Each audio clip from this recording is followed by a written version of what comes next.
you've ever made love to a woman, then you know what Nickelback's music feels like. And despite their new album being called No Fix the Dress, I was able to corner them in a television studio for an interview. Fair warning, what you are about to see will shock you.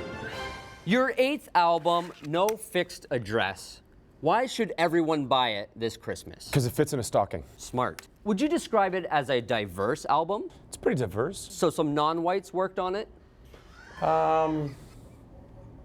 Nickelback lyrics are known for getting pretty sexy. Who's responsible for that? Up top. Yeah? Okay. Yeah. Okay. Ryan, has Chad ever wrote a song where you had to put your foot down and say, like, man, I got kids. I really don't want to write a song called One in the Stink. Just an example. I have had to put my foot down. Well, what's the one lyric that has made a Nickelback album that you really thought you got away with something? Trippin' balls? Trippin' balls, yeah. Boom. Speaking of which, if you had to endorse one drug, what would it be?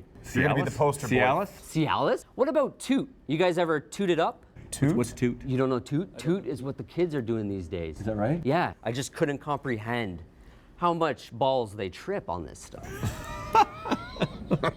It's scary, man. Maybe I need to try the toot. Chad, you said that the controversy around the band is actually part of its longevity. Absolutely. Explain. You know when your high school sweetheart wants to date you just because her father doesn't like you?